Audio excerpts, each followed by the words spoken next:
Internet was my place to also express myself. Since I am a Savarna woman, so I have to learn caste. I have to learn how my caste location affects other women in the feminist movement. It's called visual snow syndrome. It affects my vision. I see like a plethora of snowfall in front of my eyes every time.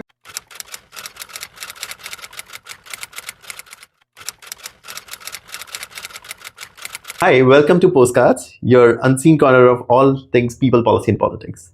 We have a really fabulous episode ahead for all of you. We share stories on Instagram, we debate on Twitter threads, and we spread word on WhatsApp. Now, when we constantly think about digital advocacy, we wonder that anyone can post, anyone can raise a voice. But at what cost does it truly come? Whose voice gets amplified more? Who receives more traction? And who is constantly cancelled in the background, which is often not so visible. And therefore, advocacy is a constant tussle, particularly for folks who are queer, who may be living with disabilities, who are actually from one of the disadvantaged backgrounds around the world. And therefore, our guest today is going to discuss about this and a lot more. Our guest today is none other than Shafali. Shafali, so nice to have you. Thank you for joining us. Thank you for having me, Nikunj.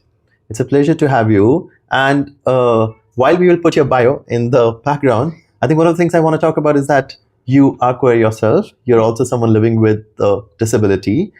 And you also started a platform called I Awaken, which was formerly known as Woke Lurky. That Woke Lurky. That Woke Lurky. Yes. Why That Woke Lurky? Honestly, I took inspiration from that boho girl and I ended up altering the name to my liking. And I started it back then because I was just like her, who was talking about her makeup, outfits, etc. with her followers. I was talking about everyday life and how things that are happening to me are impacting me, and I wanted an outlet for it to go out. I needed an outlet to vent.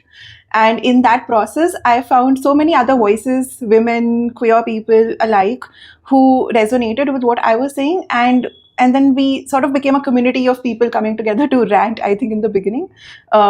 Gradually it shifted from informal conversations or humor, memes, jokes, to actually organizing, thinking about how we can support each other, how we can be there for each other, and also educating one another. For instance, I am not somebody who, let's say, was very literate in disability activism before my disability, because I acquired disability in life. So before that, I had other activists and other people who were talking about their disability online, and that is how I was learning from their experiences. I am queer, they were not, they were learning from my experiences. So I think that space, which started as just an informal space to rant, became a community and something that I can fall back on. And I hope a lot of people can fall back on as well. I think I'm actually very excited about for you to also share your postcard to future self afterwards. But you said that you found a community of people and you were inspired by this account which was talking about makeup, and then you actually ended up starting That Woke Lurky that way. You gave a couple of examples as well, but pulling that thread a little bit more, were there any people or moments that actually gave you the language of how you were speaking or what you were speaking about?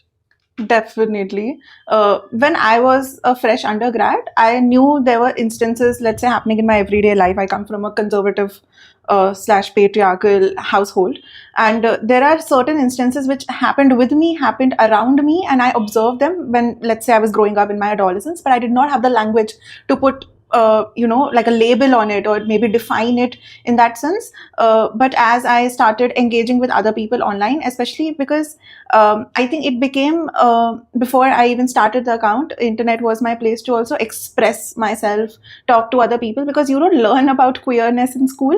Like that is not a subject. I am not sure if it is now, but back then we did not know what gender is, what queerness is, what sexuality is, because there is this hegemonic idea that everyone is just straight, and if not, there's something wrong with you.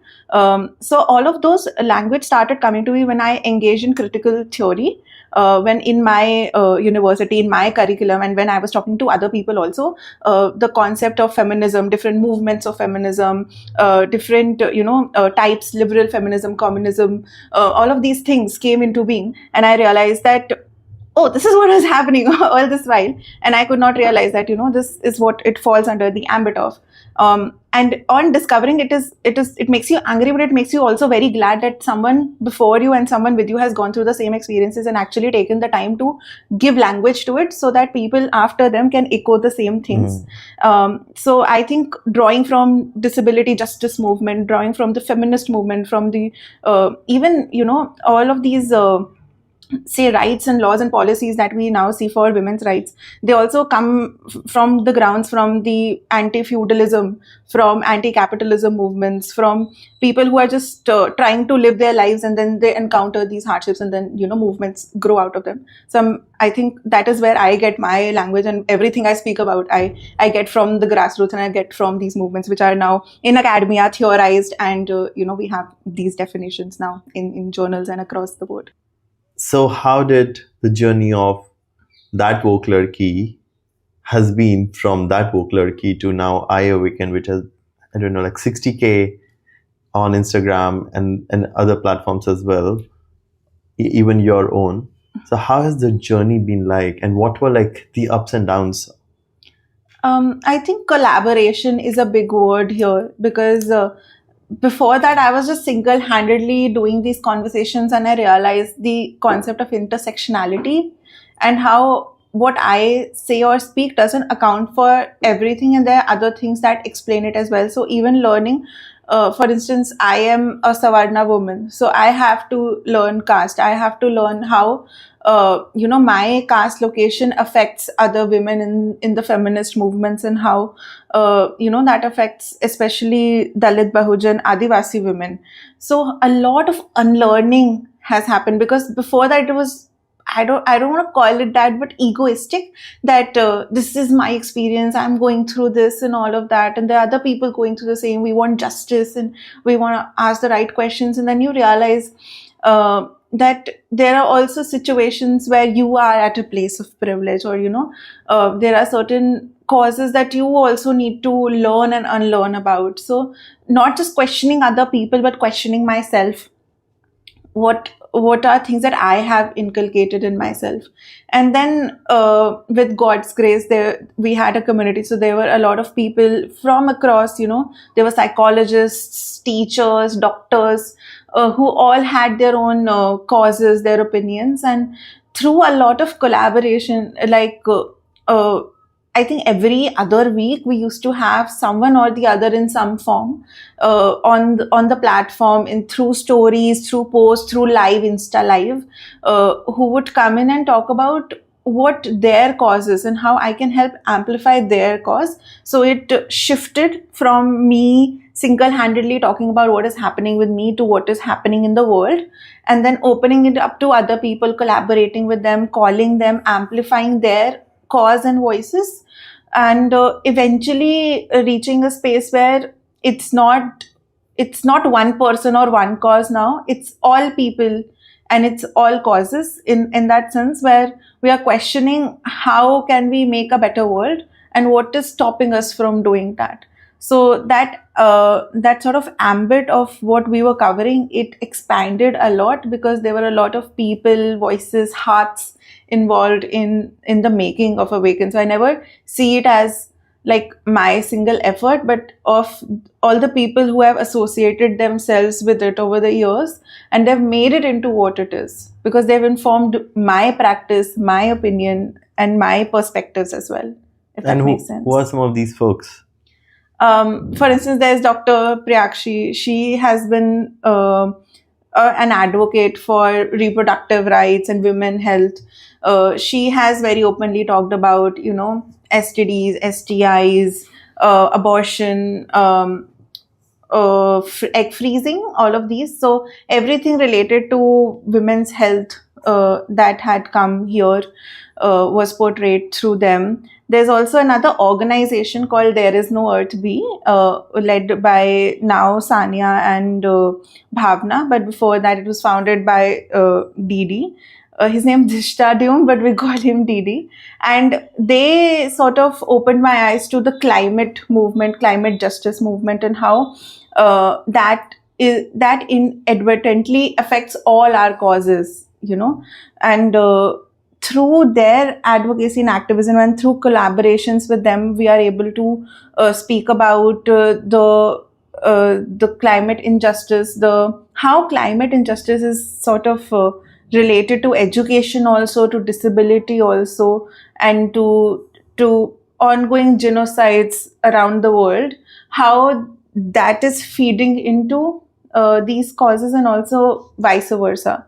Apart from that, the queer rights movement and the disability rights movement. So we had somebody who is no more, but they were a trans person, and they sort of helped with advocacy around queerness, around transness, what is asexuality, what is agenderism, everything in under that umbrella. Because I am queer myself, but there is so much of identities and so much of experiences within that umbrella also, and we can in the moment also not know about the other person. So I think just listening to them, learning from them has been a core sort of memory of building.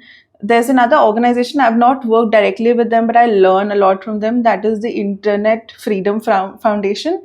They do advocacy around the freedom for us to have a voice, the freedom of speech, the freedom to use internet as we want. And they have invested a lot of resources into advocating it legally also, and then online also. Just one last mention is Mariwala Health Initiative. They are somebody who are in the mental health movement, but it's not that feel-good self-care movement. They are very justice-focused. So they'll talk about queer affirmative mental health. They'll talk about disability justice in mental health, and how because we have this opinion, or we have this perspective of mental health, that it is an individual effort.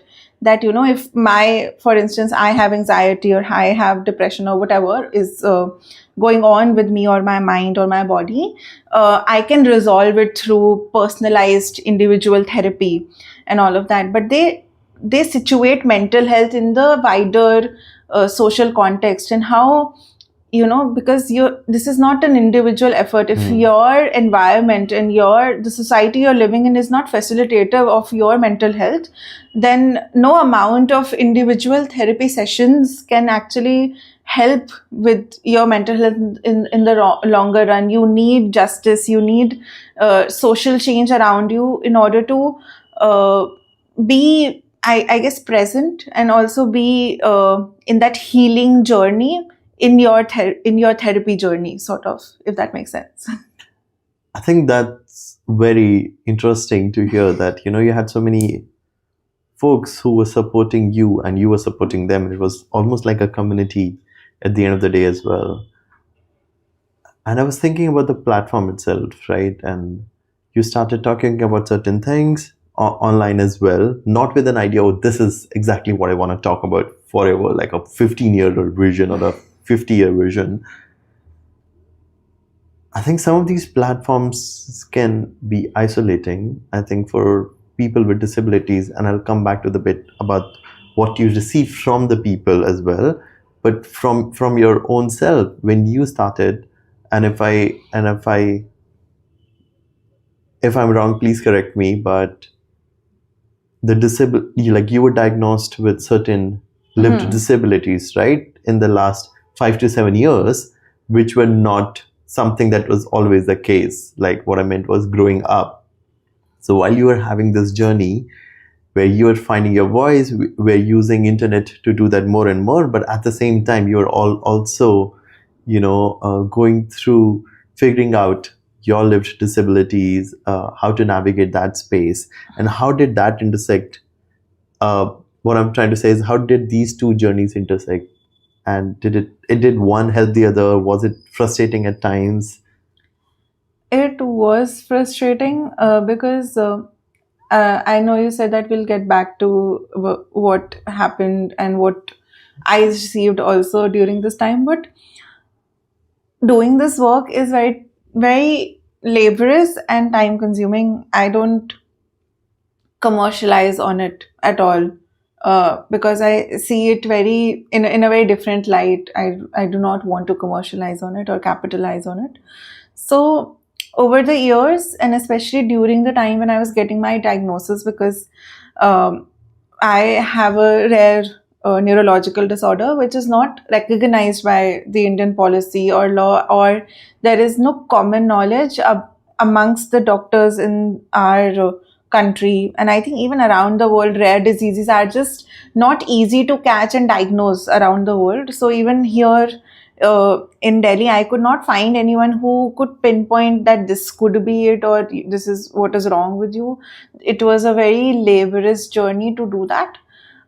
Something that I observed was it took a toll on me, and I had to remove myself, or I had to be absent from doing this work a lot while I was going through it, because I was at a stage where I had no clue what was wrong with me, and I was sure I was going insane and also losing my senses, so that entire journey. And even though I got support, it's not like that people were not there when I expressed that this has been happening. There were people who called in, who messaged, DM'd, who offered help, who were doctors themselves, and they were trying to figure out what is wrong.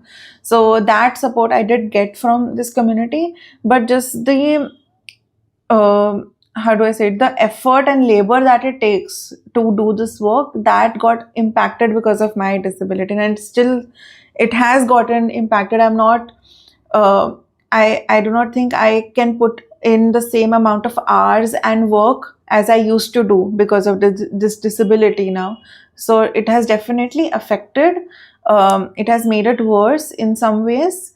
I do get the support sometimes. Something of an observation that I have seen while I am discussing disability also, because I used to talk about topics which were quote unquote popular, or topics which pertain to experiences of a lot of people. So democracy, religion, all of these things, a lot of people can engage with those conversation, and they want to amplify things and issues related to that.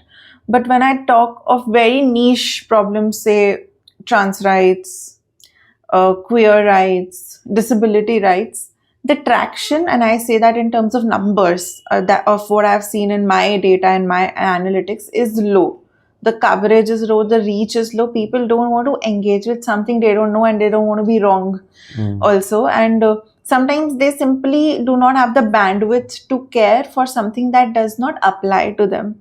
So even if I have, say, 10,000 people who would engage on a post about democracy, because we are living in a quote unquote democracy, but at the same time, if the same people were shown, say, a post about disability, they would not engage with the same enthusiasm, or they would not, I don't want to say care, I'm sure they may care here and there, but from what I can see in terms of the numbers, you'll see a plummet in the reach and the engagement in posts that are very niche, or they pertain to a very marginalized group of people. Then that gets missed, I feel. I'm not sure, there can be different explanation for this behavior, and I've not studied it extensively to pinpoint that this is the reason this is happening.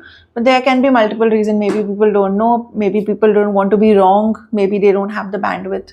So these are certain things that come to my mind, and that is my analysis, I feel.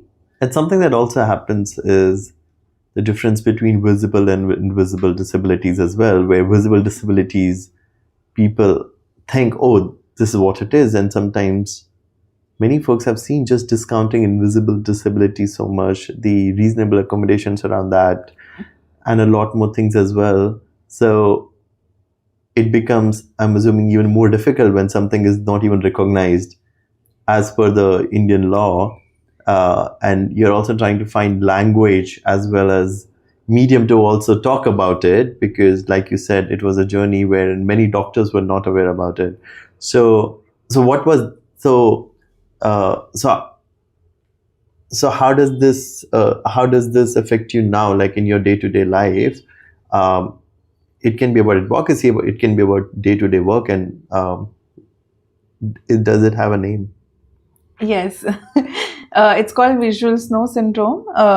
It affects my vision. I see like a plethora of snowfall in front of my eyes every time. I would explain it in terms of, the old TV sets we used to have in our homes, and whenever we would lose connection, there used to be this scattering noise, these flickering dots on the screen. So that is what I see superimposed on everything, even if I keep my eyes closed or open. So it's difficult.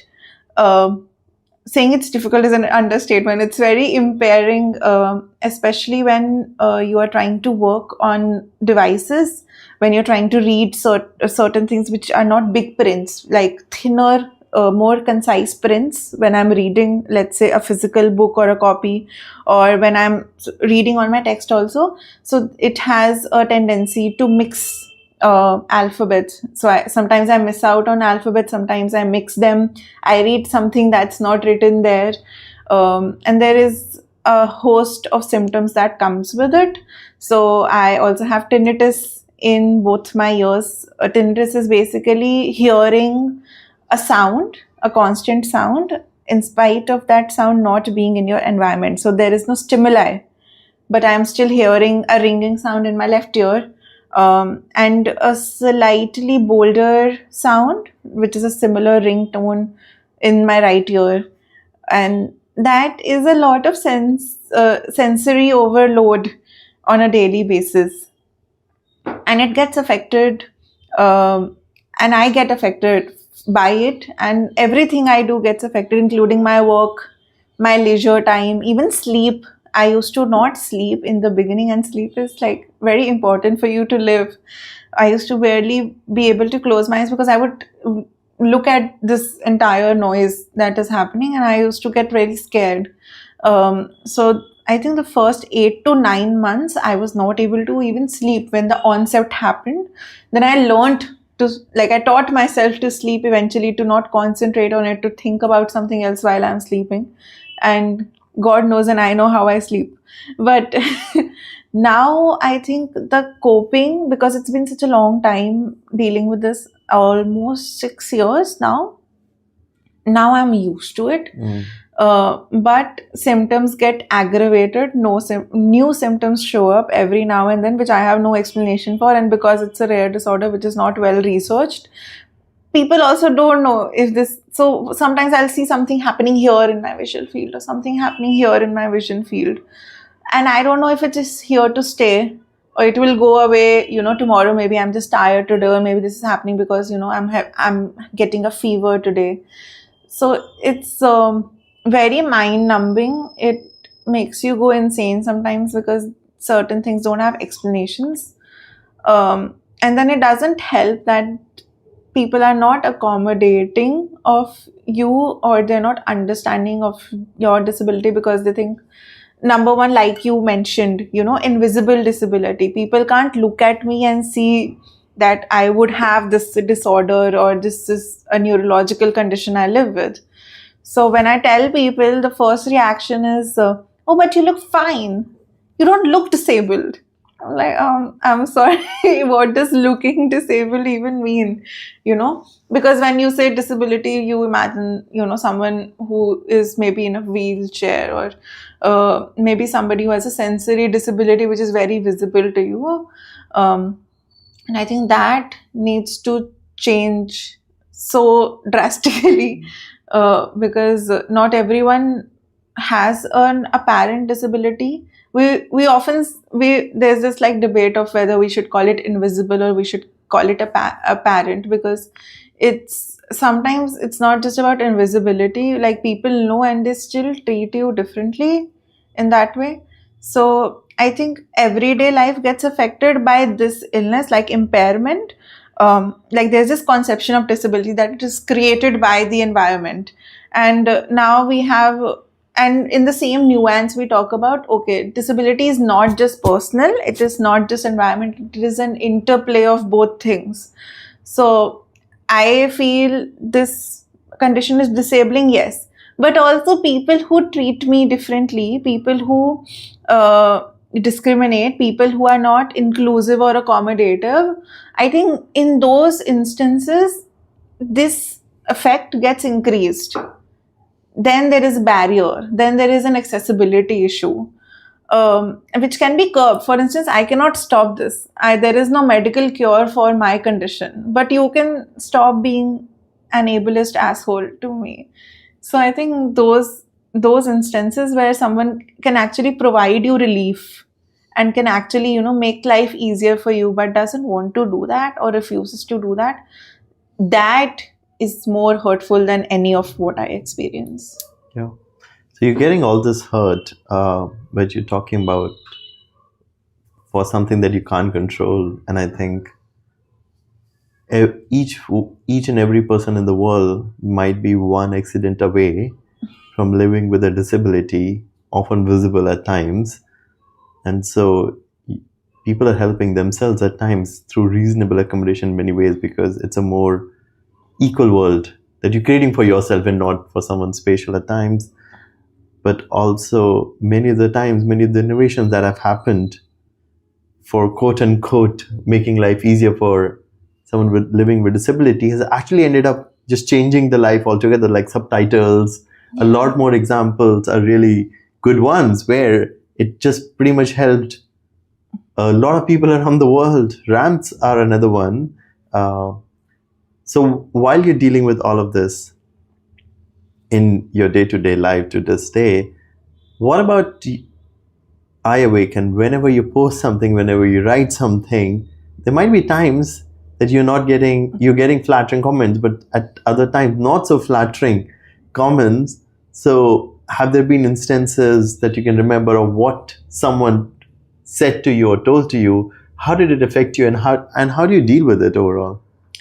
I think one thing that I love not doing on Awaken is reveal my day-to-day or myself that much. I think until 2 years ago, I wasn't, like, my face wasn't even there, but in between I would post something and I would put myself out there. But I do not post my own pictures in just for the sake of, oh, this is my picture, or I would not upload a video about myself. It's always related to something that I'm talking about, like a social issue or something that's ongoing in the country, or something that's contemporary. Then maybe you'll get a snippet of me. And in that way, it has helped. I'll tell you 2 reasons, okay? Number one, people often assume I'm a man. Okay. Why is that? I don't know why their first assumption is that I'm a man. And that happens when that happens. So I've seen differences in people who think I'm a man, people who think I'm a woman, and the way they treat me is so different. Okay, because if they think I'm a man, they are less argumentative, they are more open to what I am saying, and they will not use slurs against me. As opposed to if I reveal that I'm a woman, or I'm queer, or I'm disabled, then it opens, I guess, avenues for them to bully and say mean things for no reason. So they are less open to conversation. They are more prone to sort of call me names, call me slurs. Maybe, for instance, there was a post I did which hurt certain sentiments, okay, in a group of community, and the backlash for that was hundreds of men just DMing me different forms of threats, death threats, rape threats. And someone got really creative. He I don't know what was on his mind, but he audio recorded himself abusing me, and I was like, that was creative. But maybe you can channel your energies in better pursuits than coming online and abusing a woman. But because they knew I was a woman, I was more targeted during that time. And I was more because people try to dox. They want to know your full name, where you live, what you do, what your phone number is, what your address is, all of those things, and they want to leak it online. Like, this is an ongoing effort, by the way, by a lot of groups of trolls on Twitter, even on Instagram, where if they know a woman is doing something they don't approve of, they'll reveal her details, and they think that would bring shame upon her, on her family or whatever, and would pressurize her into giving up her voice or her account or deactivating. Or so that is how that mob justice works. So that is one reason that when I'm online, I do not want to reveal myself, because number one, if they think I'm a man, they are more prone to listening to me, and number two, if they think I'm a woman, they are more prone to abusing me. Either way, it's a lose for me. And now that I'm trying to find my own voice and be more out there, it does. Like when I'm posting, it does affect, I think my identity affects how people perceive me, how people behave, what they think is their boundary with me, uh, is defined by who I am. Instead of, just having the common sense of being sensible to and respectful towards other people online. So I think, yeah, it's something I think most of us will go through, but since I'm more visible and vocal, I am at the end of it more often. I think it also makes me think about this larger idea of digital citizenship. So you and everyone, including that one very creative person you talked about, is a digital citizen. I think it's in many ways it's a cross boundary space where a lot of people are coming together on a platform. They're talking about certain things, they're rejecting certain things, they're debating certain things, and as citizens, they're all participating in this larger space in more ways than one. And while they're doing that, they're constantly also shaping the space in more ways than one, which at times doesn't have clearly defined laws, clearly defined rules, clearly defined duties, and overall rights are up for debate as well. So how do you see digital citizenship that way? In more ways than one, and how should everyone be in this larger digital space? I think I see the internet as a third space of sorts. For instance, we look at the physical infrastructure of an area or a place, and how that place is perceived is through the culture and the people there. So maybe Delhi as a city, what is your perception of Delhi? There are certain areas you would not go to, there are certain people you will not talk to. Just like that, there's the internet, which is the physical space, but the difference is the laws that you're bound by and the rights you're bound by online and offline are very different, I feel. There is less accountability when you're in the online space as opposed to when you are offline.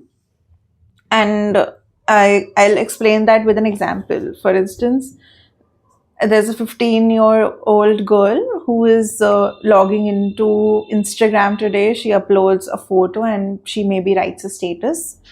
Okay. And then there is a 50-year-old man, maybe in another country, who looks at her profile, comments something, and tries to initiate sexual conversation with her. Now, in an offline setting, I'm not saying this will get reported always. Even in offline, we don't see a lot of instances getting reported. But he would probably think more than one time before approaching a minor and doing this, as opposed to now this person, because there's anonymity on the internet, he can guard himself behind these platforms and these accounts. He would go, and in case that doesn't pan out and she's traumatized, she can block him, report him. There are a lot of instances where the report doesn't pan out into anything and the platform asks you to block the person.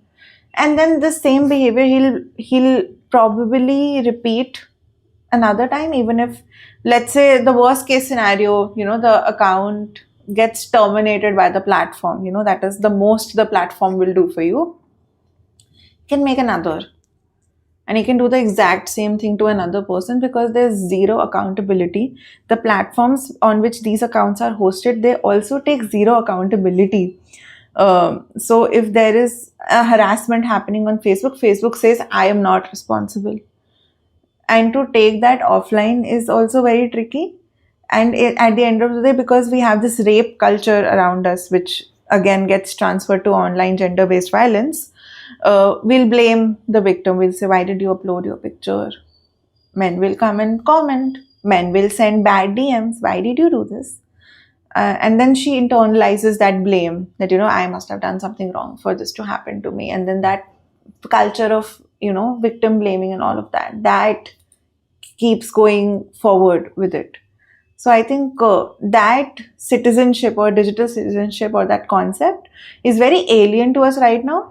And it's funny because we talk about civic sense even offline and how we behave when we're going to certain places. And when you come online, you see that it's worse here. No, ideally, we should be respectful towards each other. We should have boundaries. We should not bully, abuse, or issue threats to people. But all of that happens in the most apparent ways, and there's actually very little you can do about it. So instead of seeing ourselves as responsible for our conduct and accountable for what we are saying to another person online, we use it as a veil, or people use it as a veil to lose that answerability to one another. And that needs to, I think, we need to really get into it and think about how we want to conduct ourselves online, because the way we are doing it right now is very questionable.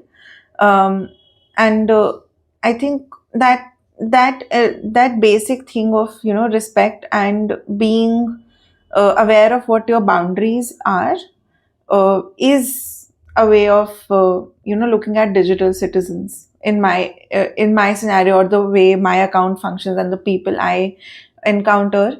There are a lot of other things also that digital citizenship would entail. For instance, having more inclusivity, coming from a place of care for other people, all of those things that you talk about doing for your fellow citizen. But it's not just people in your country, it's people outside your country, it's people around the world, because this third space is something that is occupied by the entire world, and there are no defined boundaries. It's not like Instagram will only be used by people in the US, or Facebook will only be used by people in India. So we are in this space where we are with everyone in the world. We can see their content, they can see our content, we can engage with them, they can engage with us, and therefore we need to have certain rules on how we conduct ourselves with them in these spaces, which are largely missing, I feel, or what I have seen is the case. And to think about this further, sounds like there are certain skills growing up that we should be learning. We live in an internet generation where students or children are engaging with internet, or they're automatically digital citizens, and actually those become one of the first spaces where they are engaging as citizens. In a democracy, you would think voting become one of the big ways, how you participate in a process. And in India, for example, you need to be 18 years old before you can do that. But in internet, you're kind of engaging or debating in a much more extended manner, although you can still do that, and you can argue that before you're 18 in schools, in different spaces, and that's where you're learning. But in internet becomes more so, because sometimes your age is kind of masked as well. So from that lens, should schools become a space where children are learning a lot more about how to navigate this space, because it becomes an alien space. This didn't exist in this shape and form 25 years back. So it's a lot of, it is really evolving with AI even more so. And we do learn in schools things like good touch, bad touch at times. We do learn what are the rights or duties that we have as a citizen. And in pretty much all the countries in the world, you learn that. You learn things like what is right quote unquote and what is not right. You learn the idea of civic sense, and you're learning, of course, other knowledge and skills as well. What about then digital citizenship? We should be thinking about from that lens.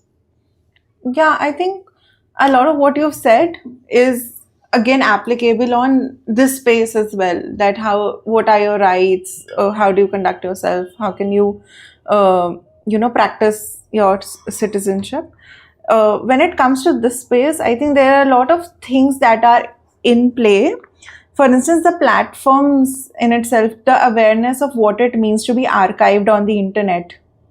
That having your information, what does it mean? What is your digital footprint and what it means for you? How can it play out in your future when you're looking to study, when you're looking for jobs, when you're looking for a partner, whatever, those consequences are very unknown to people, and people think they can do just anything or get away with anything, which is not always the case, and they should be more wary about it. Something I always sort of advocate for is, apart from teaching students their rights about these platforms and also how to report when something happens on these platforms, like in terms of cyber security, there's a lot of scams going on. There's a lot of rings that operate on the interweb. So making them aware from a safety perspective also on what are the protocols and how you can navigate them. For instance, if AI is being used to alter your image, where can you report it? What police station can you go? Should you go to the nearest one? Can you go online and file a complaint? All of these things need to be explicitly taught. Another thing, I think there is a handbook there somewhere from the NCERT, but also having media literacy and being able to, because there is such a large, influx of information that is coming to your way, and you're bombarded with it at all times. And then you also see that not everyone is bombarded with information the same way. What I get on my feed is very different from what you get on your feed. So having that basic awareness of how algorithm works, what is it showing? What is it showing me? Something that I need to sit down and decode, which is always the case. You should always sit down and decode what you're watching. You should not be passive consumers, because right now people are being bombarded with this influx of information. We don't know what is right. We don't know what is manipulated, what is wrong, what is fake news, what is malicious news. And even when they're coming from sources you trust, how much of a bias does this carry? What are the hidden messages in this video or in this reel? All of that, together forms what is conceptualized as media literacy, where you can, where you sit down and you see what a media piece or a piece in media or a content in media is trying to say. Where is it coming from? What message is it delivering? Who is it intended for? What can be certain biases? Where can I cross-check this? But because we are so fast and quick in how this world operates and how quickly things on the internet get viral or go down, people do not stop and think that what I just watched, was this even correct? What was the intention of the person saying this? So now we have, for instance, there's this growing movement in Australia of banning banning mobiles in schools, and also for children below the age of either 14 or 16, I'm not quite clear. And they've recently introduced an anti-Tate curriculum for boys, which is school boys, because they have been on this TikTok, Instagram, all these platforms, and they're constantly bombarded with red pill content. So they are being indoctrinated in that sense. And that is why there is an active curriculum they have introduced called Anti-Tate, after the influencer Andrew Tate, to sort of help boys navigate how that algorithm is affecting who they are and how they behave with women in their life, with teachers, with fellow students who are girls, female, however you want to define it. And that tells you everything, that this media literacy is coming in different ways, in different forms, because children and it's not their entire fault, because there has to be adult supervision there, or there has to be someone else also who is accountable for children who are not adults yet, on what they are watching, what they are consuming, what they are learning from it, and what are their takeaways. How is it causing a change in their behavior? Is it causing addictions? How are they spending their time? So all of these things need to be taken into cognizance, apart from teaching them these skills, so that they're not going ahead in life with these prejudices, or they are being a good, say, citizen or a person going forward, and not being affected by content that is very apparent that it is there to indoctrinate them and has a higher agenda which is not their well-being. I think that's a very interesting. It kind of reminds me of this research which our research team led by Natasha put together in the background, and there's this Professor Luke who built up on the Baudrillard's theory of hyperreality, and basically they commented on the fact of this hyperreality that exists, and internet is a free for all. Everyone is there, everyone can assume, anyone can tweet, anyone can put a story, of course assuming they have an access to a smartphone or a device or internet, but all those things being equal, people can participate in that space. However, that space in itself is not what it appears to be. And a best example of it is a Disneyland, where people are going to a Disneyland. They are passive consumers of this lived fantasy world that has been created for them. They don't have to imagine it, they don't have to create it, they're just passively consuming it. They're buying gifts, they're getting on their amusement rides, they're engaging with the life-size cartoons of their favorite cartoons essentially as well. And in the internet, that is largely mirrored, where often, like you were describing, people are just scrolling through their social media passively for hours and hours, through the magic of the algorithm, consuming the same thing, which kind of feeds into their idea of this is what it is, this is what is right, this is how the world is. And you, at times, even in hundreds of days, may not have crossed to a counter argument. And then that echo chamber keeps on growing and growing and then growing. And you continue living in this hyperreal world. And even when there was a study that was done further with teenage children to understand the effects of this world, often it was observed that people were actually becoming a much bigger version of themselves, which was slightly due to the inhibition effect, wherein offline you're not that argumentative, or you don't hold your opinion so strongly. However, when you're online, it expands or balloons 1,000 times more, because you're consuming the same thing. There's also that a layer almost in a way on the internet, and therefore you're pushing a lot of things as well. And so how does internet, for every one of us, which is tailored in some ways unconsciously at times without us knowing or not actively trying to engage with this hyper-real world where we are consuming the same things? And I'm not here pointing to a particular political ideology per se, no matter where it is. It's for right, it's for center, it's for left, it's for far right, far left, it's religious, it's political, and a lot more, where we continue living in this world. How do we get out of this bubble at times when it is feeding us? It's making us feel better. It's making us feel more strongly about something. I think, apart from just holding people accountable for how they have created this app, because right now we say it's an attention economy. The biggest thing these big corporations or companies want is your attention, and therefore they want you to be on these apps, and they want you to get these hits of dopamine when you are going and scrolling through them, their platform and their feeds, your feeds. something that I have personally, because we have talked about it so extensively, because we need this space to organize, but we cannot avoid the harm it is causing us and other people by being in these spaces also. So on one end, we have, that this makes it possible for us to form a community, for us to post what we want, to advocate for what we want. At the same time, the platform it's in itself is constructed in a way where people are getting harmed even when you do not intend it. And I think the biggest thing you can do for yourself and your attention span is go offline and engage in third spaces and organize offline.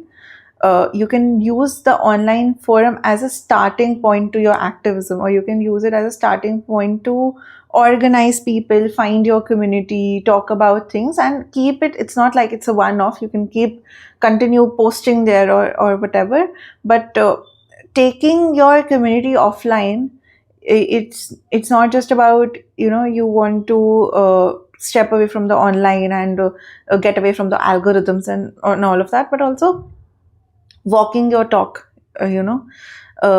So this entire thing needs a bigger transformation, not just on part of the people like us, where we are talking about, like right now we've been talking about accountability, how we can have media literacy and make an effort to actually see what we are consuming, be more conscious consumers, be good digital citizens, be kind to one another, talk about things, amplify things, all of that. But also we need to hold accountable these platforms who are capitalizing, because everything is marketing and advertising for them, everything is revenue for them. So probably and now we see alternate options, like people who want to say number one is offline or physical spaces or communities, and if not, organizing through other platforms. Like a lot of people I know use maybe Telegram and all of these things where the algorithm cannot find you, and just I can see there are spaces popping up on the internet where you can go and you can actually, for instance, instead of Twitter, there was another platform that was proposed because people don't want to be on X now that it's owned by who it's owned by.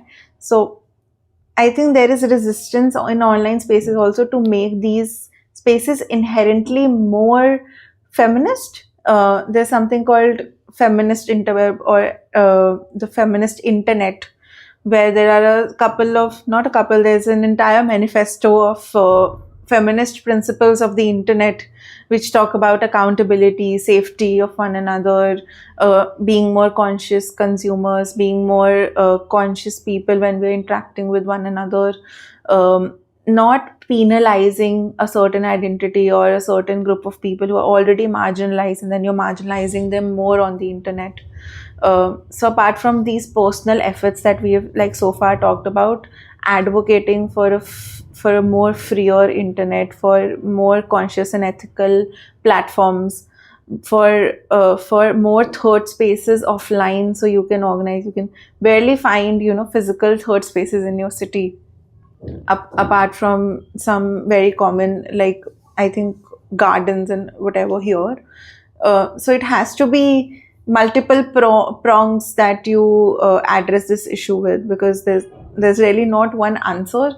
I personally try to reduce my screen time and try to stay offline as much as I can, but not everyone can manage that. There are a lot of people who do not even know this is an issue and this needs to be curbed. So starting with that awareness with people around us also, that this is why we need to talk about these platforms, maybe protest against them or raise our voice in petition that this should be a change. So I think organizing around that, having that awareness would be the first step, and then personal steps, asking for accountability, having more thought spaces offline would probably help in the longer run. Thank you for sharing that. And you were talking about activism and raising voice online and how important that is. So I was wondering also, therefore, during the Black Rights Movement, there was just so much advocacy, so much voice that was raised, and Instagram and other mediums became, like Twitter, became a huge platform where people can voice their opinions online. A study by Medium, which analyzed platforms like Instagram, talk about how it can lower barriers, how it can allow for people to participate, for people to question, people to raise their voices, and also do activism and perform activism at the same time, and basically really, really focus on things that are affecting them as well. The same study also pointed out that platforms like Instagram actually, or their algorithms, actually reward virality, quick content, something which is very flashy, something which is very eye-catching as well, which kind of talks to be about this dichotomy, because the latter may not always have the nuance. The latter may not always within itself contain some things which are not talking about something in a way it should be. And to build on that, therefore, the creators or whoever are posting it online are maybe creating all that content for a particular kind of gaze so that they get rewarded by the platform itself. So my first question is, do you do that? Have you created something for the platform at times so that your content reaches to more people, which is also an idea of advocacy? And if not, at times, how have you kind of handle that pitfall? I think for you to talk online and through these platforms, you 100% have to please the algorithm gods. Okay, there is very little traction that your cause would get if you have not packaged it in the way that the platform rewards. And every creator or every prominent voice that you see follows this platform and the format that runs on the platform. This is why, for instance, you were talking about how the barrier has, lowered, and it has. People whose voices are being heard, especially people who have lived experience and expertise, who want to share it, and in the picture of the bigger movement, like Black Lives Matter, etc. We have seen how that helps, and the fact that this hashtag went viral is also because it was more prone to get viral than something longer or shorter. So you need something that is very quick, defines your movement, communicates what it says, and can be spoken out. So Black Lives Matter is a very succinct way of putting in the cause for how the discrimination of Black people in America and elsewhere also, how they conceptualized and portrayed this campaign was also well thought. It wasn't out of the blue, is what my observation is. So I am definitely guilty of doing that. And also, when you see, like, this is an observation I have, not everyone who's viral versus everyone who's knowledgeable are the same. Like, the most viral person is not the person has the most expertise in that domain, but yet they're going viral. Why? Because they're speaking in a language that people want to hear. They are tapping into people's interest, their attention span. They want entertainment, they want a hook, they want something flashy, they want a video, they want you to do a trend where you put ice buckets on your head, and then that gets you views. And the algorithm, how it rewards you is if it tests out your audience. So if I make a post, it will test out it among 5 to 10 people, either my followers or people who have previously seen my content, engage with it, or similar content. So let's say today I post about nutrition. Okay, so it will show it to my 5 followers or maybe 2-3 followers who are interested in nutrition, do not follow me. And if it gets a good thumbs up, engagement, comments, and all of that, and then it will show it to more and more people, and then that effect gets multiplied. So if you're organizing online, you have to be wary of how each platform and their algorithm works.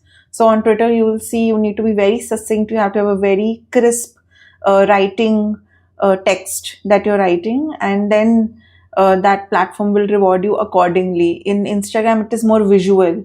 When you look at, say, LinkedIn, it has to do with more how many people are interested in what you are saying and how qualitatively they are engaging with your content. So each platform rewards things differently, and when you are creating content related to social issues also, you have to tap into. That is why you'll see, for instance, the Delhi police Instagram handle making Gen Z reels, because that is how they will reach their audiences, right? So they're doing like these popular TikTok trends so that they're able to tap into these audiences. And because the motive and the purpose is to send a message across however way it is possible, and if it is possible by standing and dancing with, I don't know, research going over your head, then there's not much. Of course, it is made through people's attention span and how people consume content. We can argue that people need to consume slow content, or they should allow for more nuance to flow in, which happens in certain cases. Not every piece of content is for virality. A lot of it is for informing, but in a way that is more palpable for your audiences. And then you can have deeper conversation. Maybe you can organize a webinar, maybe you can start a newsletter, maybe you can start a course, engage them in a course, maybe you can have them offline for a session.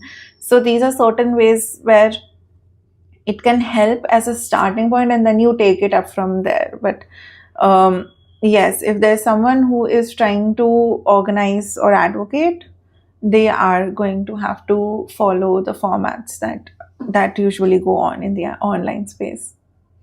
I think that's a very interesting point, because when you think of earlier, when you were thinking about talking about spaces, right? I think so engaging in third spaces is equally important. So basically, I think different kind of content is important. Different kind of spaces are important. So you need like fast medium or content to be able to engage in something, and therefore afterwards you can also engage with some slow content as well. I mean, even at Postcards, we have all these third spaces when we talk about, we organize movie meetups, we organize reading circles, and a lot more other kind of meetups, city-based meetups where people are coming together as spaces where you can discuss and talk about things. But most of the people are engaging with us on WhatsApp or Instagram or YouTube as the first medium. Similarly, we have certain reels, but we also have this podcast, which is always very long, right? Like at least 1.5 hours. And people have always questioned why, like, create it as a 20 minutes podcast or a 25 minutes podcast. And my argument always is, so we're creating it for certain people for a slow content. Of course, we'll get reels out of it, which we can put out for some pieces as well. But there are people who are also engaging with it in certain ways and doing that as well. And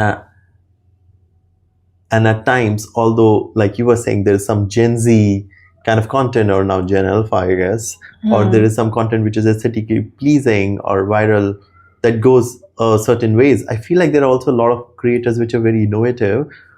I think authentic voice also trumps a lot. Someone who is just being themselves. I recently came across this account of a lady in Bengal who is like cooking, who's doing things. The background that you see where she is isn't like the most Instagram or aesthetically pleasing, but she's talking about things. She read a book, like Khalid Hosni's, and she's just talking about that authentically. So there's also like that kind of a voice that people have there as well. So when you think of algorithm gods, so you put your creative hat on for a minute, and when you think of algorithm gods, and you have to, create a picture, how does an Insta algorithm god looks like to you? To me, I think someone definitely with a lot of hands. Okay. Because they want you to engage your audiences in different ways. Someone with a very aesthetic vehicle of choice, and someone who, like all gods, rewards you as long as you're worshipping them in a way they have prescribed you to. So I think in my mind, it's like an all mighty silverish, with a little bit of hologram over their head, a lot of hands, and I guess, I don't know, maybe they're in a cruise. Cruise specifically. That is my algorithm. That's very interesting, though. I mean, it will be good if we like create a picture out of it and see how it turns out to be. I was also wondering, therefore, like thinking about Instagram, right, and going back to the movements, Black Lives, and so many more that have lived and gained traction online. The gig workers movement recently, and so many others as well in India as well. The Nepal Gen Z protests, and like there are countless examples from around the world. How, or rather, what kind of advocacy does Instagram reward, or what kind of advocacy does Instagram, punishes, for lack of a better word, according to you? I think Instagram has certain causes. It sometimes shadow bans. Like if it's a popular movement and not very threatening to the establishment, Instagram is okay with that virality. But it would also mute certain terms. For instance, there is an ongoing protest in the country related to, say, the gig worker strike, right? For 10-minute delivery apps. So there can be someone who's a stakeholder from the government tell them that this is creating civic unrest and we want to subsidize this. So we want you to not let this content go viral, which then it happens that, they try to ban certain keywords, they try to block certain content, they try to shadow ban where you're posting, but your content is not being visible to other people. So very causes which are very in clash with the ideology of the state often get more penalized on these platforms, because they also want to stay in the country and they also want to keep running their operations. So they're usually okay with whatever the government directive comes in terms of, for instance, there's a blackout in a state somewhere. Then Instagram would want people to not talk about the blackout. So if you have blackout in your story, your stories will not get the views that they should. Or if it's in your reels, then you will not get views on your reels. So sensitive topics that are very controversial, especially by creators that have been flagged, by Instagram, by a lot of people. They have been mass reported for speaking up. Then it does that task where it represses them. And it's not just Instagram, even Facebook, for instance. Facebook was under fire, like Mark Zuckerberg was on fire for, having a hand in the US election results, because it manipulated users using its algorithms, using its ads, Facebook ads, Meta ads. They were able to sort of propagate and have a certain agenda out there for people to consume in a way it does not with organic content. And that is why you could see, there were certain dispositions, and he was called under, oath to actually testify for Facebook. So similarly, all platforms, they have certain X. You'll see Elon Musk actually very openly saying that I'm going to discourage content like this. So for instance, right now on Twitter, you can get paid if you have a paid account. Like if you have that's a subscription based account, you get paid based on engagement. It doesn't matter if it's positive engagement or negative. So you will find rage bait, which is people giving ridiculous and often harmful views just to get likes, share, like retweets, likes, all of that. And that the platform is rewarding. Because it's made in a sense that, it's very market minded, that the more views you bring and the more people you retain on the platform, you will get compensated accordingly. So it doesn't matter if civility goes to hell. So that is, every platform has its own cons and caveats in that sense, in how their algorithm works, who they repress and who they sort of promote. So you will find people who have a lot of resources who can get paid subscriptions and all of that being paid more or being promoted more by Meta as opposed to grassroots movements or controversial movements, all of these sensitive subjects there. And you talked about like this commercial aspect of it, right? Of the platform. So where do you think paid influencers and all of this stand, where they're being rewarded or essentially paid to put certain kind of content out there, which at times may not be informative, factually driven, or the opinions can be harmful? Now, of course, that last thing can be defined in so many ways. So where do you think paid influencers stand in all of this? I think influencers in themselves, they have such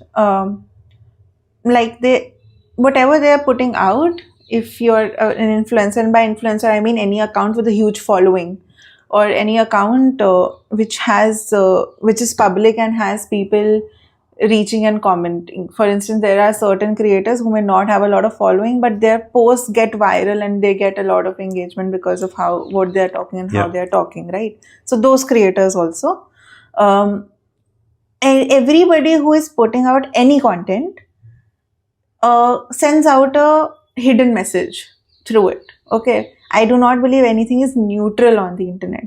Politics is in every reel, post or story that goes on the platform in those 24 hours. So already there are people, let's say they're making a day in the life of or get ready with me, and even in that they can perpetuate some stereotypes, or they can virtue signal something. So there are hidden messages and propaganda in every piece of content, I feel, because it is coming from a certain place and it will propagate something. When it comes to paid influencing or influencer marketing, usually what the law states or how we see it on the internet is you have to mention that it's an ad, because anyone who is paying you to say something is buying your space or that piece of content and is an advertisement. Where it falters is when the influencers either do not mention it or make it seem like an authentic experience. And that is what I have a problem with, because there are this group of people who have put their trust in you. You're somebody, let's say maybe you're an expert, maybe you're not an expert, you're just somebody who's sharing their life, or someone who's a lot of people can relate to. So they have put in their trust in you to show them your authentic side or not show them anything falsified. And when you go ahead and you do sponsored content without tagging it as sponsored or saying that this is what you personally say, want or believe in, then that gives it gives the impression that this is okay. A lot of people get influenced by it. A lot of people do see it as something that like they cannot see who is behind it. So for instance, we had this very recent case of Curly Tails who had actually taken in money to promote certain instances of the certain schemes and certain ongoing programs of what the government is doing. And a lot of people thought it was her authentic self, because she's somebody who reviews, who has a lot of views. Like, she started with food content and then it became just her going out of her way, having conversations and discovering new things. So a lot of people felt cheated, a lot of people felt betrayed, because this is somebody they were in a parasocial relationship with, because they saw someone who was speaking things or saying things or showing them things they wanted to see. They made a connection with them, and they put their trust in them. And then what happened throughout these videos, or what they would show, was that they thought, oh, this is authentic, this is what she personally has felt.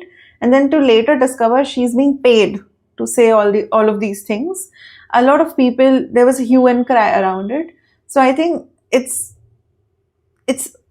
very supremely unethical for you to be, number one, paid to say something that doesn't align with your own beliefs. Like you're saying something you don't even believe in. That is the thing that where you betray yourself. And then even if you're taking money and you're not telling people that I have taken money to do this or say this, like you have not explicitly said it's an advertisement or it's a sponsored content, then that you're cheating yourself also and your audiences also. That doesn't, I feel, does not have a space. I think it is a kind of forgery in that way. No, that's so right. And I think the trust is such a huge currency, right, on the internet as well. And the moment it gets destroyed, re-earning it takes so much effort and everything. I want to shift gears a little bit and talk about circling back to what we were talking about, I mean, like a little while back, which is about, disability justice, but also like the abuse. So there's a lot of research done by US DOJ and citing other harassment studies, which showed that a lot of content creators who are living with disability, or like just people who are posting, they receive a disproportionate amount of bullying, abuse, hate. I mean, I think you may have your own experience, even if on I Awaken where you're not really visible or talking about that, but in other ways you also talked about that you have received that because of that, and therefore the amount of content that is there, which is very ableist in many ways as well, and a lot of guidelines that exist on the internet and everything, they don't recognize ableism as a clear way of harassment or things like that, or abuse, and therefore there aren't proper content moderation guidelines at times around what's happening. Now, the Supreme Court, for example, there was a petition in front of them where they were commenting on certain comedians passing on very ableist comments, right, and passing more derogatory in many ways content against folks with disabilities. And the Supreme Court was of the opinion that this is not commercial. Sorry, this is commercial. And therefore, it's not completely free speech per se. And therefore, certain moderation guidelines should be in place. And certain things need to be addressed or thought about and everything. You can't just put out something which can be construed as hate speech, which can be construed as harassment against a particular group of people so easily as well. And so that's what happened. And therefore they, in their mind, they were basically trying to recognize the dignity, they recognize the people with different disabilities as as citizens who can navigate these spaces without any harassment online. While this is happening, there are critics who argue that although the Supreme Court verdict, which might be well-intentioned, can actually have a chilling effect on the free speech as well, because it might not actually address the root cause. I mean, we are all familiar with how Shah Rukh Khan, because of his stuttering, has been created into a meme for so many years and being called all sort of things, and it exists as a parody in many ways or as a meme to this day. And so does a lot of content which is still pretty ableist, but in the guise of having these moderation that may actually stop other people from posting things which may not be in this land. So how do you see this, essentially this two threads getting pulled, and what are your thoughts on this actually? I think freedom of speech is not freedom from consequences. Just because you can say something doesn't mean you should, and doesn't mean it cannot follow action, right? For instance, bullying, harassment can also be taken into the ambit of freedom of speech, that I have freedom to say anything. So if a woman is passing by, I can say mal lag rahi hai. So that is my freedom of speech. But that doesn't mean she'll not feel harassed by it, and she cannot, file a case against me for harassing her, for calling her such names. So I always tell this, and especially in terms of humor, that if you're punching down, I am already judging you. But when you get into legalities of what you've just said, freedom to say anything, especially when you have a certain influence, like they said, it was commercialized. So people who are, let's say, making a broadcast show, which the comedians were doing, they were on a paid show on YouTube, from what I remember. So they should ideally fall under the ambit of broadcasting guidelines, because there are certain guidelines. If there is a message that is being sent across to thousands and millions of Indians, there should be some curbing on what you're saying and how you're saying. And even if you say that, oh, I can say anything, you should be able to accept the consequences of that. So if you're making ableist remarks, I am in very much of a support from this activism, like from the onset of this, because a lot of people were like, oh, this is just a joke, why are you taking to your heart? And they would not even frame it as freedom of speech. They're just like, we're just joking. But how harmful can jokes be, and how it harms other people, be it ableist joke, be it sexist joke, be it, Islamophobic jokes, that is not a consequence that they are facing, because it will ultimately come to us in a way. There's this very famous comedian. He has this ongoing joke of 6,000 rupees for a Russian, and then you will see Russian tourists in India uploading stories on how they are being harassed by Indian men, where they go and ask them, if that is what your nightly rate is, will you come with me for 6,000 rupees? Because that comedian, in his light comedy and his set, made this joke, and then his followers carried it on. So now it's a joke, ongoing joke, where he says, oh, 6,000 mein Russian mil jate. You're like, okay. But have you realized how it has affected women who coming to India from Russia? How Russian women are being perceived online by these men. So you're influencing people.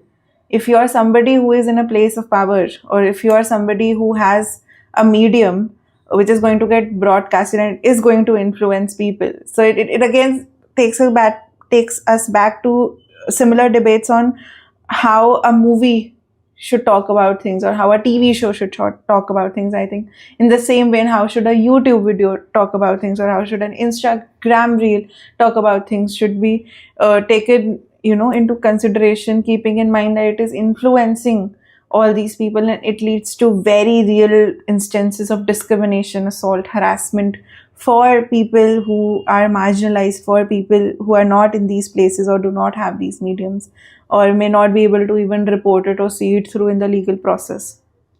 So my personal opinion, and also just my informed opinion of this entire scenario, was that if you sit in this place, you need to have some accountability. Freedom of speech doesn't absolve you from the accountability of what you've said and the consequences of it.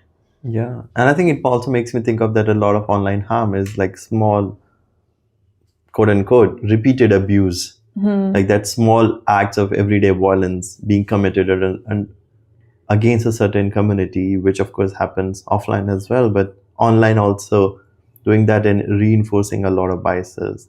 And there's a lot of research being done by certain researchers like Andrew Benedict and Christina, which talk about how now in this world with AI, artificial intelligence is then also basically dipping into the same biases that we have already carried, spreading more misinformation through that, and making this world a lot more, at times, unequal, because you are now producing false content very quickly and spread it out everywhere as well. And surprise, surprise, the research showed that a lot of the folks who are getting affected by all of this disproportionately are the folks with who are from disadvantaged backgrounds currently as well. So from all of these lenses, we were talking about digital advocacy, right? How does AI kind of changes the stakes within the digital advocacy ecosystem? I think there's an ongoing movement to boycott AI also, because of how much it takes water, and how much of an environmental cost it bears for us to even use, a basic GPT chat. So there's already questions around ethics of AI, how it creates images based of work of thousands of photographers whose work was taken from them without permission, how the art it creates is taken by thousands of artists without permission, how it has accessed information and research behind paywalls and informed itself. So anything an AI has created, a human, anything an AI can create, a human has already created. And that is why I am personally borderline anti-AI, because right now, with the way it is being marketed, because it's there for profit.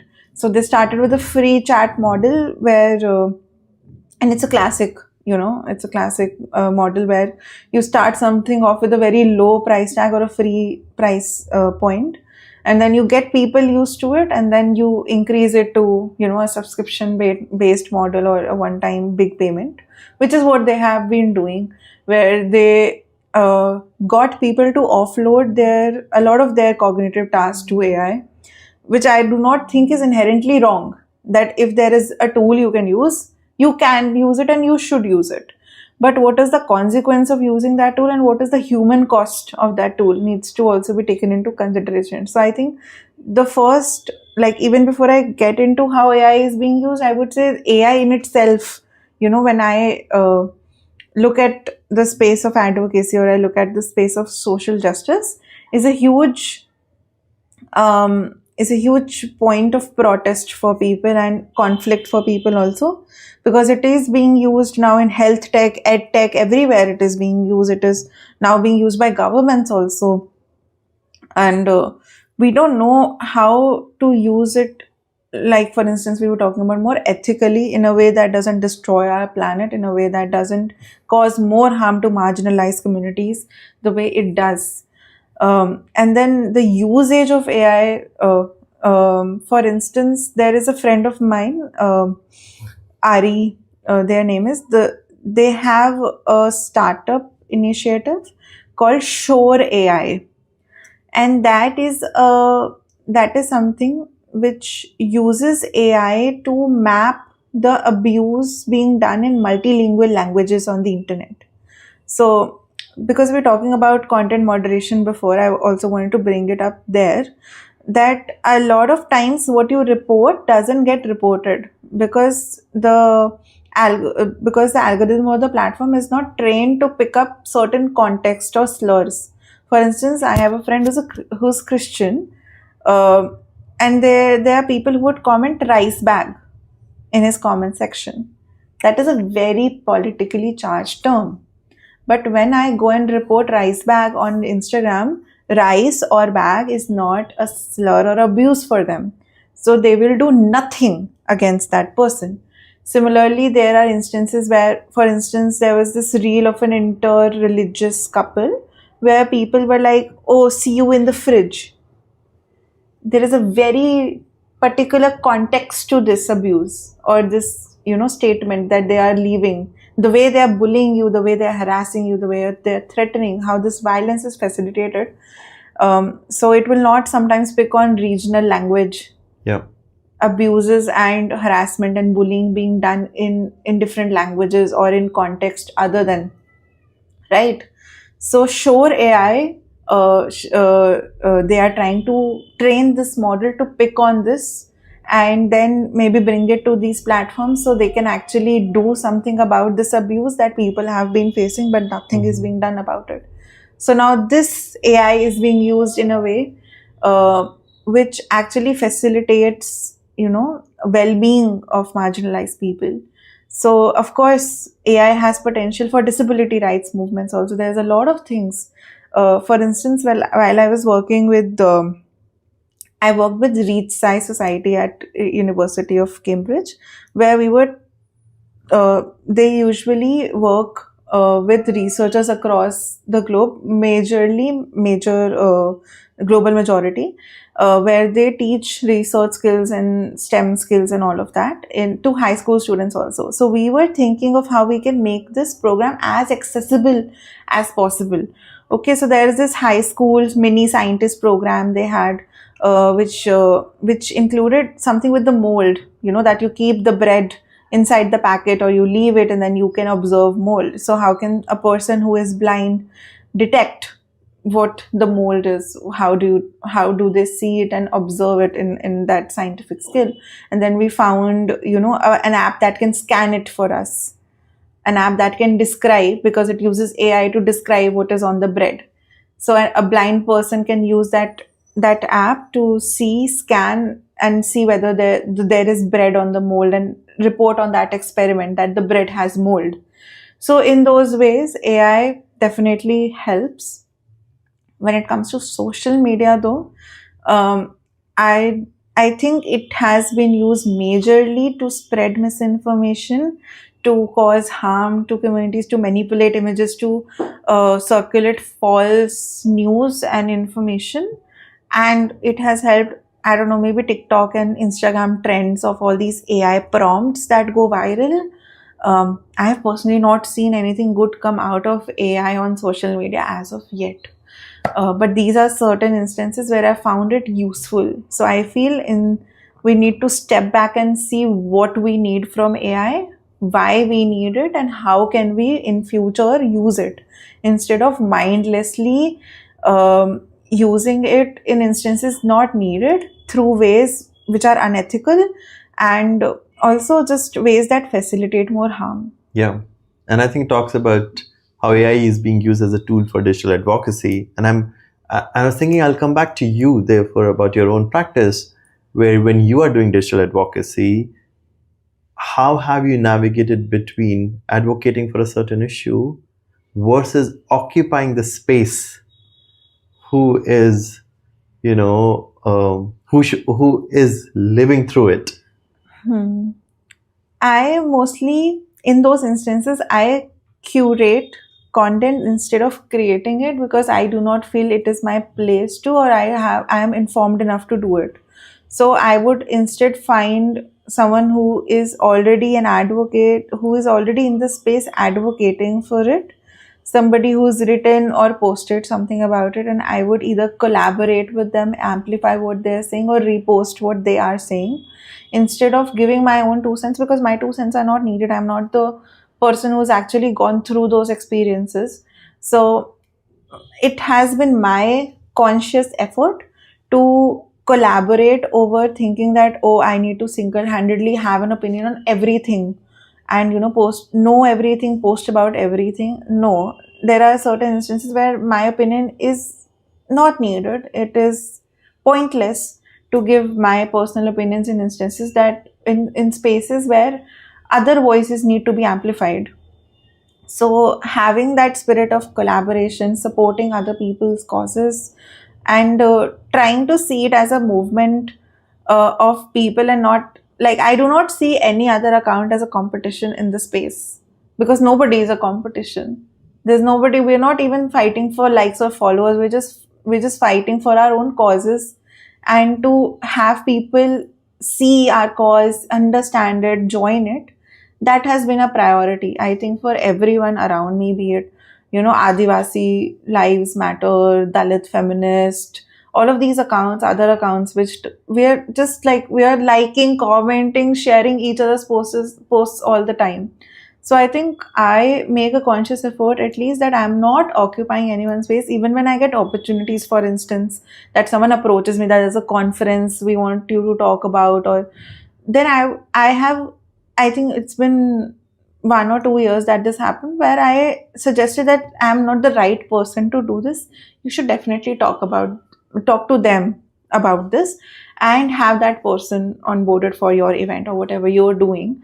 Because I realize that people who see visibility and approach, and not expertise or lived experience often. A lot of people who are organizing, maybe they have a Women's Day special panel or something that they need to do.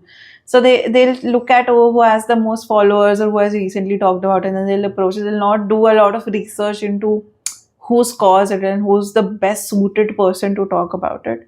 So I think in those instances, having just patiently talking to them and saying, please go to them instead of me, I'm not the right person for this.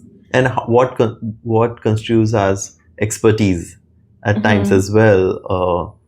It's not always about the degree or the academic or the way you communicate or write something. It's beyond that as well. And so years from now, when you think about your own work, what do you think, or what would you like people to have understood about your intentions or what you were trying to do, even if they fundamentally disagree with you? I think a lot of things that I may say today may be misconstrued. They are still being misconstrued, but I think going forward, and that is what happens when I look at, say, the first wave of feminists or the first suffragists, people who were there in the movement. I can see a lot of disagreements with what their cause was, because they essentially excluded black women out of the first wave of feminism. It was just white feminism. So looking back at every movement and every group of people, not just feminism but other causes, there are absolutely gaps and there are absolutely things they could have done better and that we understand better now. So I think definitely going forward, whatever I do, say, or post, or organize around or work around, may have people think that, this could have been better in this way, or this was wrong in this way, or this could have more nuance. And I 100% agree with you even today that it most definitely, I myself try to bring nuance into what I am saying and what I am thinking or working around. And going forward, I absolutely want people to see not just as a way to critique, but as a way for them to think, oh, what can we learn from this and do better? As long as it is being used in that vein, I think I just want them to know I was just trying to survive. I was trying to make world a better place in whatever small ways I could. And in that vein, or in that movement, I did whatever I could do with it. And so do you think, or do you have an advice for people to kind of unlearn something, if there's one thing that they need to unlearn before they engage in advocacy online or engage in justice work online? I think get out of their echo chambers, even if it's very aligned with your ideology. Once in a while, just go stray in other, other people's echo chambers and see where they are coming from. It always helps to keep an open mind, because there's so many times where I have been corrected, where someone who's following me would DM me and tell me, oh, this could be the reason, or maybe you're wrong here. And I've always kept it as a point that I slow myself down, take a step back, and see things from their perspective, and then say, oh, I accept it or reject it on this premise. So unlearning has to do with, yes, you question yourself, but also your surrounding, because it's very easy to get yes men around you. It's very easy to have a group of friends who agree with everything you are saying. But real learning comes from struggle. It comes from errors. It comes from being cancelled once in a while. So yeah, get cancelled once at least. That's a motto. Get cancelled, quote unquote. I've been cancelled multiple times by multiple people. So this has been such a fabulous conversation, at least for me so far. And as we draw the conversation to a close, unfortunately, I've last couple of questions for you, which are very overarching in nature. So imagine you were sitting in the parliament right now. What is that one policy or bill or something similar that you would like to introduce? There's an ongoing bill on broadcasting guidelines I would want to scrape off. That is actually something the Internet Freedom Foundation has been advocating against, because it brings all the creators online under this ambit of surveillance, which is very harmful for a democratic voice online. So I think if I were sitting there, I would advocate that it be revised in a way that it doesn't hamper the voice of people who are speaking on issues online, and they not be penalized or for no reason be arrested for what they're saying. And yeah, and I think something that I don't think I need to introduce it, but it's just in our constitution and our preamble that the state, is for the welfare of the people, is socialist, is separate from religion, the state and the religion. Yeah, Okay. just reinforcing that. Makes sense. And finally, this is a question we ask to all our guests. So, can you recommend to our listeners 3 things to read, Okay. 2 things to watch or listen, and any one person to follow? Could be related to anything, right? My Anything in personal the world. recommendations. Yeah. Okay. One account to follow would be Alt News. They fact checked everything, international plus national news. So if you're seeing anything going viral, go to their account and see if this is actually true. 2 things to watch. I think it's a very famous documentary on Netflix called The Social Dilemma. It will sort of give you an insight into the under workings of the internet. Another documentary I personally love is The Crip Camp. It's also on Netflix. It's around disability justice movement in USA. Things to read. There's this book called Ban That Book by, I think Aaron Klutz was his name, or Grant. I don't remember exactly. But it's called Ban That Book, and it's actually for younger readers about books being banned in their library. I think it's a very nice read. It can be read by any age group. Another book I love is related to education. It's called The Irregular School by Roger Slee.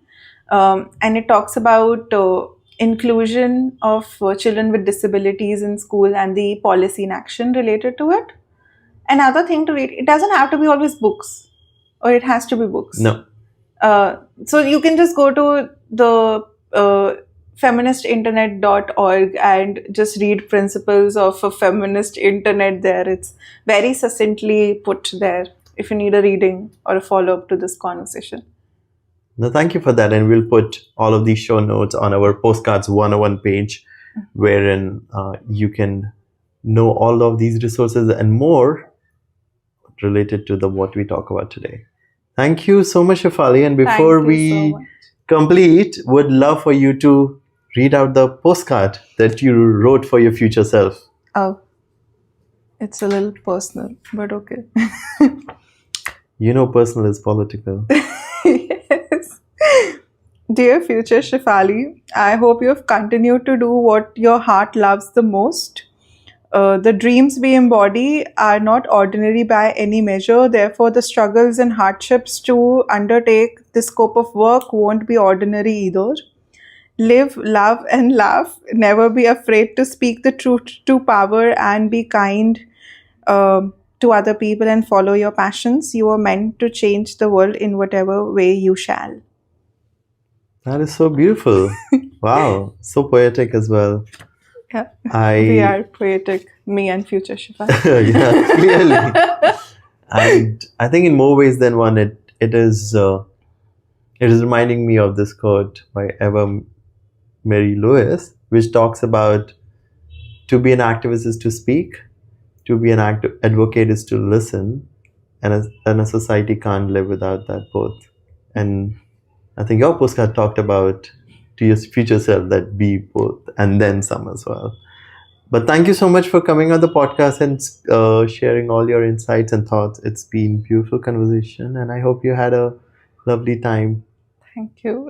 Thank you so much for having me. As we kind of wrap up this conversation, I hope that you will like, share, and subscribe.